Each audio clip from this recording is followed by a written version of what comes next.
moving right along in section 3.2, let's find some more derivatives. Let's find this derivative function, right? Nobody wants to do, a full limit every time you have to get a slope. This allows us to get, right, a function, a formula where we can get slopes just like 1, 2, 3, 4, 5, just like quick. All right, so let's find f prime of x where our original function is -2 divided by x. We're going to need f of x plus h. Pretty simple in this case. That would be -2 over x plus h, right? Okay, simple enough. So our f prime is going to be the limit. H goes to 0. So f of x plus h minus f of x all over h. So if we sub in our stuff, that's the limit.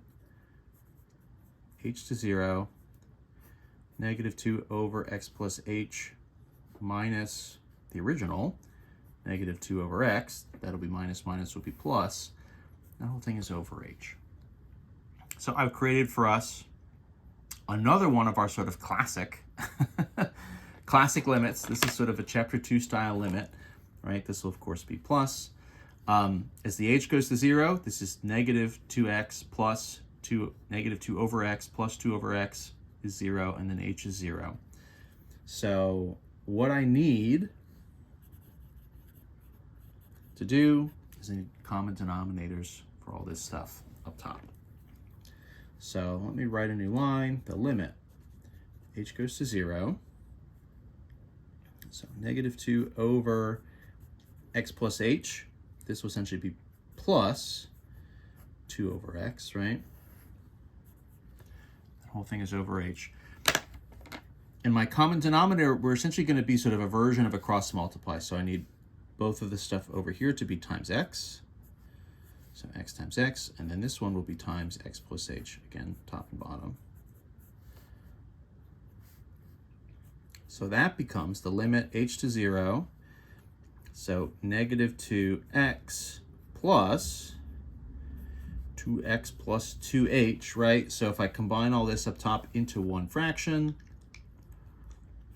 this common denominator, x times x plus h, and I'm going to do one additional step, right?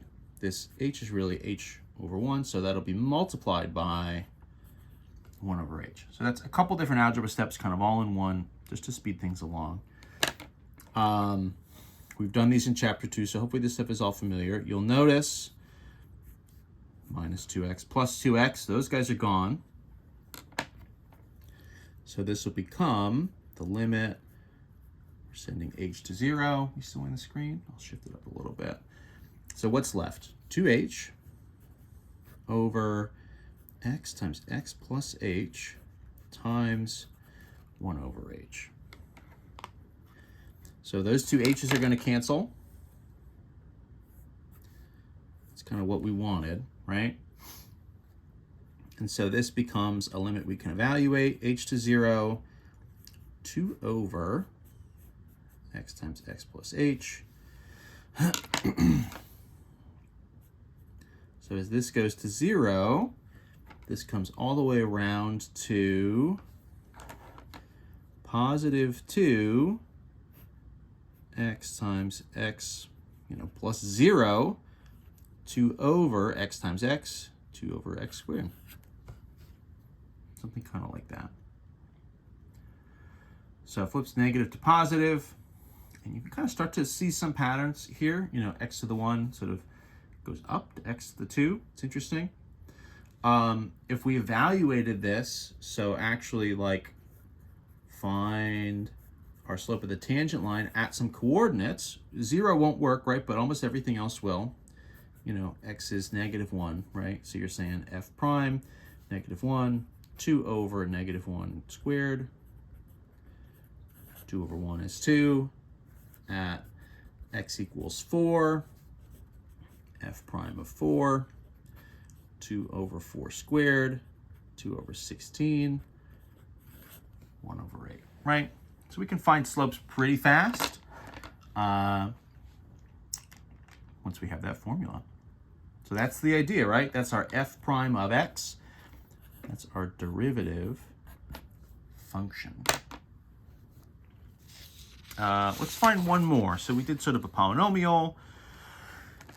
That was a fraction. Let's do this with some sort of root. So let's find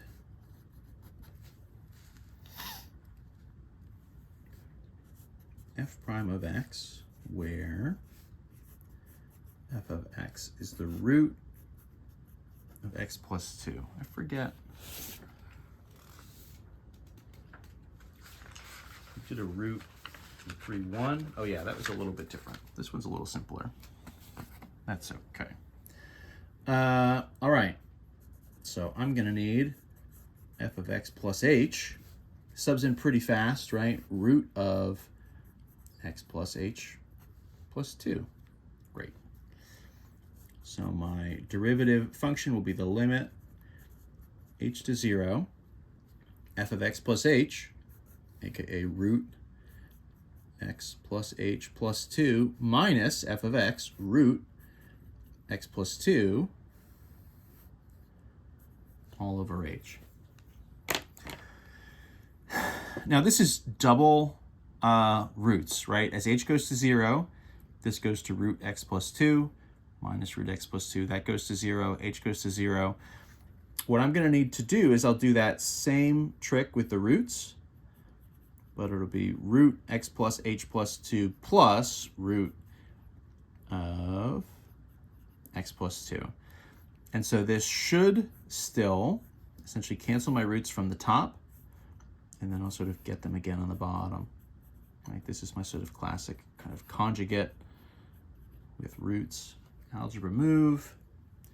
Again, we're kind of trading the roots up top. We're kind of getting them again on the bottom, or we're getting rid of them up on top.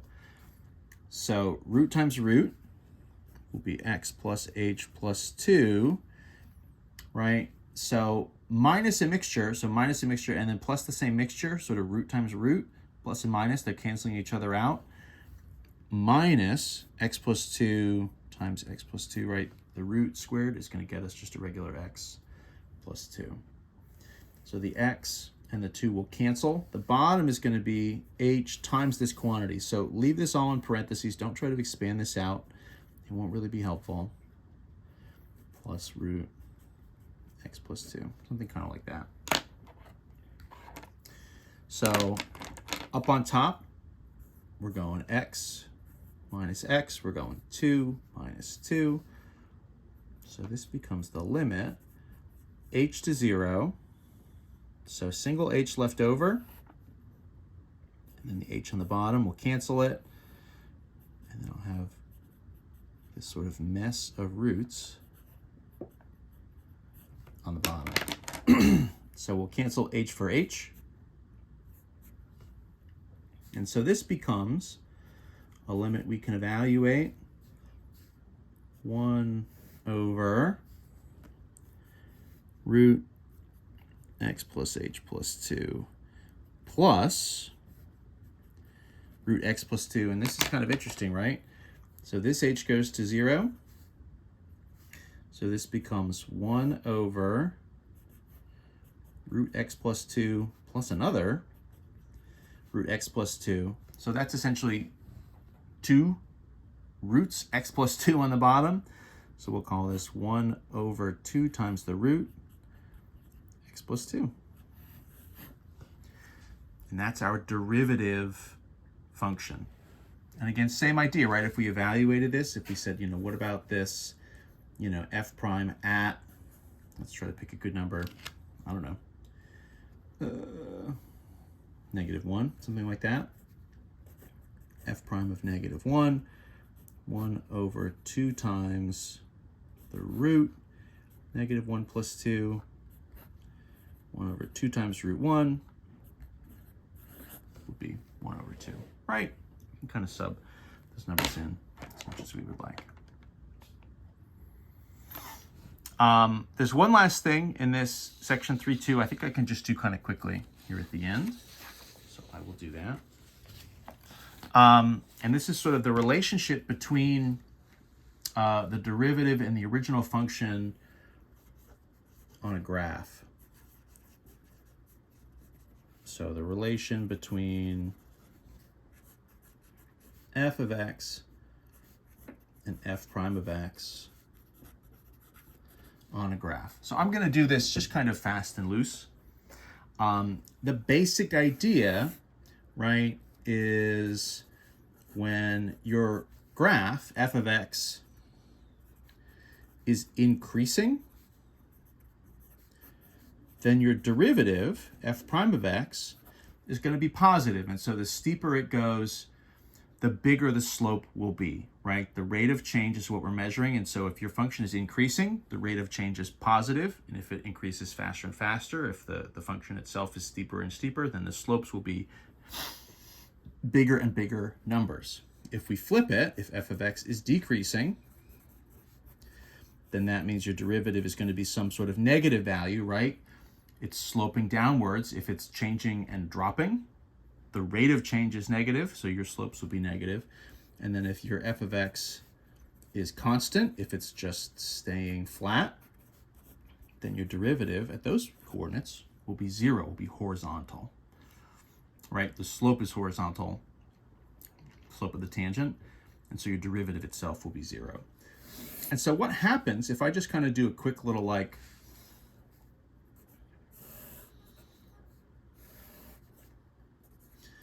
so let's say that like, here's a relatively standard, just like f of x, parabola type graph, right? So what would our derivative look like? Well, so over here, we're increasing. So your f prime of x should be positive. So somewhere up here, positive numbers. It's getting a point, essentially to this point where the tangent line is flat. So at that particular coordinate, f prime of x would be 0. Over here, the function is decreasing, right? You're dropping. So that means your f prime of x is negative.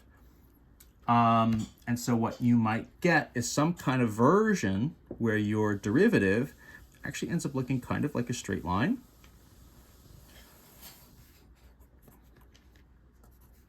And it might do something kind of like this, right? Generically, positive values. Here, f prime of 0 is 0. And then here your f prime is negative, right? And so you kind of have this like increasing, flattening, and then decreasing is positive, 0, and negative, right? That's kind of your relationship between them. If you drew something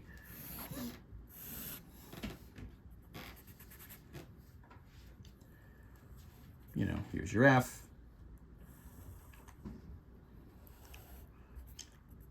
You get some asymptotes in the mix, something like this.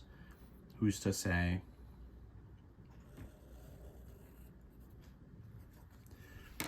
Right? So you're saying, okay, so f of x here, right? F is increasing. F is increasing. F is increasing. F is increasing everywhere, honestly.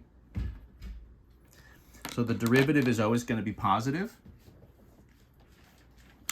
It's a little bit lower here. Boy, is this going to be the case where our, well, no, not necessarily. So our derivative might kind of match it. F prime is positive. F prime is always positive. It's very steep here, which means the F prime is going to be very big numbers. It almost flattens out here. So you might get something where your F prime kind of behaves a little bit more like a parabola, right? Positive, positive. It almost kind of flattens off. And then this is steep and increasing again, and it's kind of getting, in this case, I guess, lower and lower. So your F prime is going to kind of start big and get a little bit lower. Something kind of like that, right? So you can kind of match those behaviors. Wherever you're increasing in the original, you're going to be positive in the derivative, and when you're decreasing, you're going to be negative, and vice versa. You can kind of sync those behaviors up, even without knowing the functions and without knowing the values. So there's some nice patterns there to think about.